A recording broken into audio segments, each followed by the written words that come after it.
Kini saatnya kami persilakan kepada para jamaah untuk mengajukan pertanyaan. Yang pertama ada Bapak Gunung, betul ya? Silakan boleh berdiri Pak Gunung dan nanti akan dijawab oleh guru kita Ustadz Abdurrahman Jailani. Bismillah. Assalamualaikum warahmatullahi wabarakatuh. Waalaikumsalam warahmatullahi wabarakatuh. Mohon pencernaannya Ustadz. Tadi dikatakan jika puasa itu dapat menghapus seluruh dosa, tapi tidak dengan dosa yang besar, hanya dosa kecil. Nah, bagaimana kaitannya dengan hadis yang berbunyi ketika puasa berakhir, kita seperti bayi yang baru dilahirkan, artinya suci dari dosa-dosa. Demikian Ustadz. Assalamualaikum warahmatullahi wabarakatuh. Waalaikumsalam warahmatullahi wabarakatuh. Fadhal Ujai. Baik, pertanyaan yang menarik. Jadi bapak-bapak dan ibu-ibu sekalian yang sama dirahmati oleh Allah, perlu sama kita tahu bahwa dosa-dosa yang diampuni sebagaimana yang tadi di awal sudah saya sampaikan adalah dosa-dosa kecil, bukan dosa-dosa besar. Kenapa? Analogi sederhananya, yang namanya Ramadan ini mesin cuci atau alat untuk mencuci. Biasanya kalau yang namanya mesin cuci, kalau kotoran-kotoran ringan, kira-kira bersih apa enggak? Assalamualaikum. Bersih apa enggak? Tapi kalau ada noda, kira-kira perlu tenaga ekstra enggak? Paham enggak kira-kira?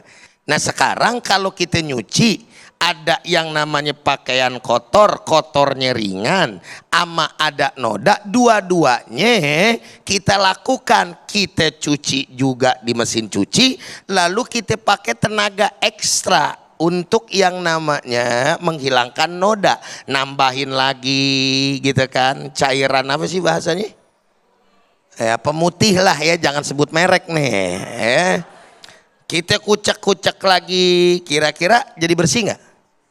Nah jadi kalau andai kata kita mau yang namanya puasa kita betul-betul keluar sebagaimana seperti kita baru dilahirkan tuh, dua-duanya lakuin di dalam bulan Ramadan. Kayak tadi sebetulnya ini merupakan penggabungan dari ceramah saya dengan ceramahnya Syekh Muhammad. Dua-duanya harus dilakukan, taubatnya juga kan gitu bahasanya, dengan sebenar-benarnya.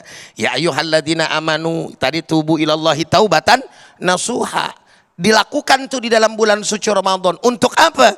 Untuk kemudian memberikan tenaga ekstra daripada noda tadi, sehingga kedua-duanya bisa kita lakukan. Dan pada akhirnya dengan itu tujuan daripada puasa tadi betul-betul menjadikan kita sebagai hamba-hamba Allah Ta'ala yang bertakwa, sebagaimana di akhir ayat la'allakum. Assalamualaikum. Mau kasih sedikit nih, masih ada waktu dikit ya? Oke. Kata la'alla di dalam bahasa Arab sepanjang saya tahu itu makna umumnya adalah merupakan litamanni atau litaroji, merupakan satu pengharapan. Saya mau tanya sama bapak-bapak sama ibu-ibu, yang namanya ngarep, pengharapan itu udah pasti apa belum? Udah pasti belum? Belum. Tapi kalau misalkan dipakai dalam Al-Quran, Allah yang bilang makna la'alla itu bukan litamani dan litaroji lagi, litahqiq. Artinya pasti.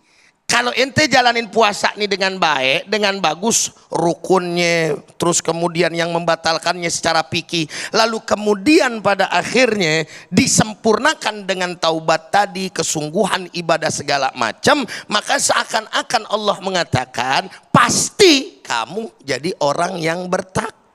Insya Allah. Itu mungkin yang bisa Anda sampaikan. Baik, mungkin kalau bisa saya tegaskan lagi bahwa mungkin ketika kita berpuasa, memang puasa itu menghapuskan dosa-dosa kecil. Betul. Bukan lantas kemudian kita udah dosa, ntar juga hilang-hilang sendiri dosa kita, tapi maksiat terus jalan tanpa dibarengi dengan taubat, yang percuma aja begitu ya Ujai ya. Banget. Apalagi Baik. kalau misalkan ibarat kata dia merasa tenang dengan dosa, Iya. siapa yang tahu yang namanya kematian? Nah itu Kan dia. gitu. Kalau Alhamdulillah. misalkan udah ntar puasa lagi ketemu kita tobat lagi, Tobat Allah lagi. Ta'ala ampun lagi, atau misalkan kita tobat lagi, Ya. nggak bisa. Kita harus kemudian Ya. menjaga taubat itu semaksimal mungkin, bahwa iya kita tidak terlepas daripada dosa, Ya. namun usaha Baik. untuk menjaga agar kita tidak bermaksiat itu merupakan satu hal yang penting. Baik, Nah, Masya Allah. Terima kasih Ujai atas Jazakumullah jawabannya. khair. Siap. Wa iyyakum.